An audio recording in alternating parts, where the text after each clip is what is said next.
ধারণা most important, এখান থেকে প্রশ্ন প্রায় প্রত্যেক বছরে আসে। পিএইচ, পিএইচটা আসলে কি সংজ্ঞা তোমাকে মনে রাখতে হবে, পিএইচ কাকে বলে।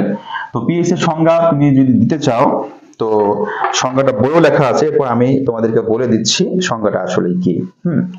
সংজ্ঞা হচ্ছে কোন দ্রবণের হাইড্রোজেন আয়নের ঘনমাত্রা ঋণাত্মক লগারিদমকে পিএইচ বলে। তুমি লিখে রাখো, কোন দ্রবণের হাইড্রোজেন আয়নের ঋণাত্মক ঘনমাত্রার লগারিদমকে পিএইচ বলে। তার মানে পিএইচ মানে হচ্ছে কি, ভালো করে একটু খেয়াল করো, পিএইচ, পিএইচ মানে হচ্ছে কোন দ্রবণের হাইড্রোজেন আয়নের ঘনমাত্রা, হাইড্রোজেন আয়নের ঘনমাত্রা লগারিদম, লগারিদম মানে কি লগ আর মাইনাস লগারিদম, আর এটা হচ্ছে হাইড্রোজেন আয়ন। হাইড্রোজেন আয়ন কি হবে, সবসময় প্লাস হবে। আর রসায়নের ভিতরে ঘনমাত্রা প্রকাশ করার জন্য থার্ড ব্র্যাকেট দেওয়া হয়, ঘনমাত্রা প্রকাশ করার জন্য থার্ড ব্র্যাকেট দেওয়া হয়। তাহলে কোন দ্রবণের, মনে করলাম যে কোনো একটা দ্রবণ, একটা দ্রবণের সেখানে হাইড্রোজেন আয়ন হচ্ছে H+, তার ঘনমাত্রা কি থার্ড ব্র্যাকেট, লগারিদমের মাইনাস, মাইনাস লগারিদমকে পিএইচ বলে। পিএইচ আসলে কি, পিএইচ মানে হচ্ছে একটি স্কেল। যেমন তুমি একটা মিটার স্কেল আছে, মিটার সেন্টিমিটার ইঞ্চিতে তুমি এটা মাপো, সেই স্কেলের মতোই হচ্ছে পিএইচ। তো পিএইচ স্কেল কেন ব্যবহার করব সেটা যদি আমরা একটু আলোচনা করতে চাই, একটু নিচের দিকে আসো, তোমাদের বইয়ের পেজ নাম্বার দেখো 220।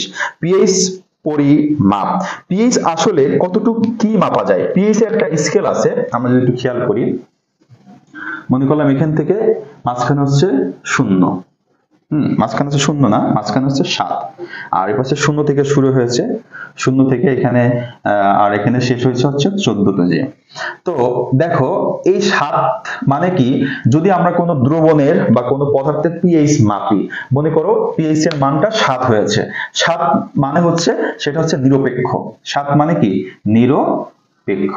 আচ্ছা, তার মানে পিএইচ দ্বারা আমরা কি করতে পারছি, আর এদিকে যদি আসে তাহলে অ্যাসিড ধর্ম বৃদ্ধি পায়, এদিকে আসলে ক্ষার ধর্ম বৃদ্ধি পায়। তার মানে আমরা কি বুঝলাম, যে পিএইচ দ্বারা অ্যাসিড, ক্ষার এবং নিরপেক্ষ এই তিনটা অবস্থা আমরা প্রকাশ করতে পারি, পরিমাপ করতে পারি। তার মানে কোন পদার্থ আসলে অ্যাসিড না ক্ষার নাকি সে নিরপেক্ষ, মানে অ্যাসিডও না ক্ষারও না, এটা যদি পরিমাণ করতে হয় তাহলে তোমার পিএইচ স্কেল দিয়ে খুব সহজেই পরিমাপ করতে পারবে।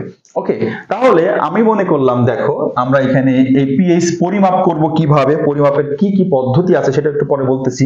তাহলে পিএইচ একটা স্কেল যার মান 0 থেকে 14 পর্যন্ত।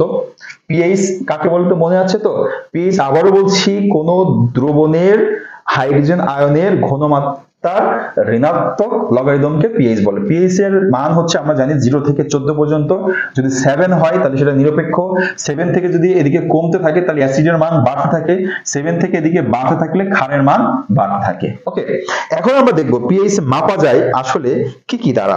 পিএইচ পরিমাপন পদ্ধতি ইউনিভার্সাল নির্দেশক, পেজ নাম্বার তোমার দেখো 221 পেজ, বইয়ের মূল বইয়ের 221 পেজে দেখো লেখা আছে ইউনিভার্সাল নির্দেশক।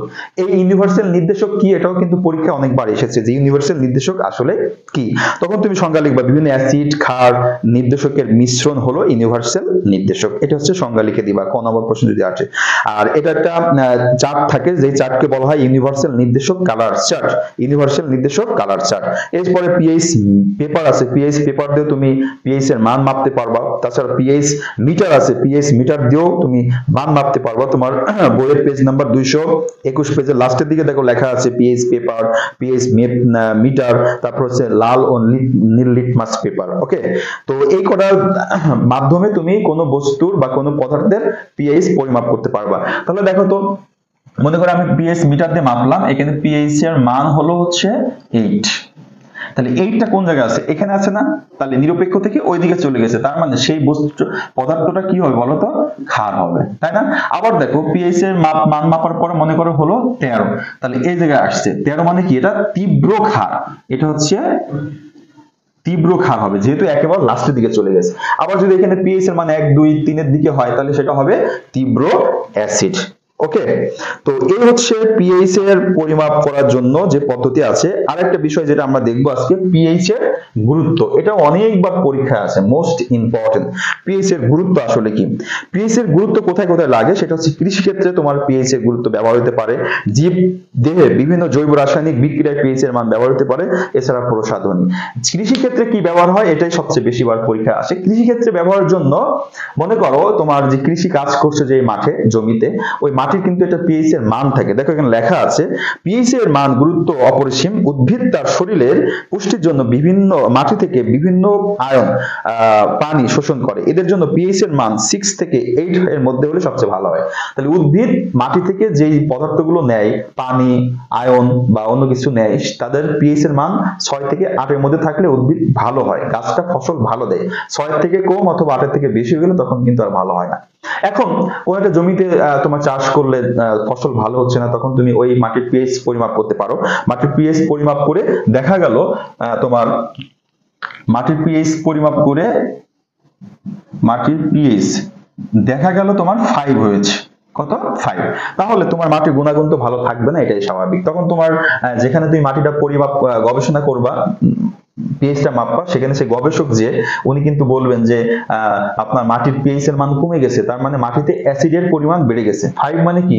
এটা 7 এর ওই পাশে, তার মানে অ্যাসিডের পরিমাণ বেড়ে গেছে। সেই ক্ষেত্রে আপনার জমিতে কি করতে হবে? অ্যাসিড কমানোর জন্য সার ব্যবহার করতে হবে। তো অ্যাসিড কি দিয়ে কমানো যায় সেটা আমরা প্রশমন বিক্রিয়ার পরে একটা ক্লাসে দেখবো যে অ্যাসিড আসলে কি দিয়ে কমানো যায়। তো আমরা তাহলে পিএইচ এর গুরুত্ব বুঝতে পারলাম, কৃষি ক্ষেত্রেও এরকম পিএইচ এর গুরুত্ব রয়েছে। তখন সার আমরা জানি পিএইচ এর মান বেড়ে গেছে, অ্যাসিড হয়েছে, অ্যাসিড কমানোর জন্য আমাদের ক্ষারযুক্ত সার দিতে হবে। আবার যদি ক্ষারের পরিমাণ বেড়ে যায় তাহলে অ্যাসিড যুক্ত সার ব্যবহার করলে কিন্তু মাটির গুণাগুণ আবার ফিরে আসবে। তাছাড়া জীবদেহের পরিমাপের বিভিন্ন জৈব রাসায়নিক বিক্রিয়ায় পিএইচ এর মান লাগে। এছাড়া প্রসাধনী, আমরা যেই শরীরে আমরা ক্রিম চুনো ব্যবহার করি, এতে কিন্তু নির্দিষ্ট একটা পিএইচ এর মান রয়েছে। তো আমরা এখানে জানি ত্বকের পিএইচ এর মান আমাদের 4.8 থেকে 5.5। এই যখন এরকম থাকবে তখন প্রসাধনীর পিএইচ এর মান কিন্তু 4.8 থেকে 5.5 এর ভিতর থাকলে আমাদের শারীরিক যে ত্বক আছে সেটা সুস্থ থাকবে এবং ভালো থাকবে।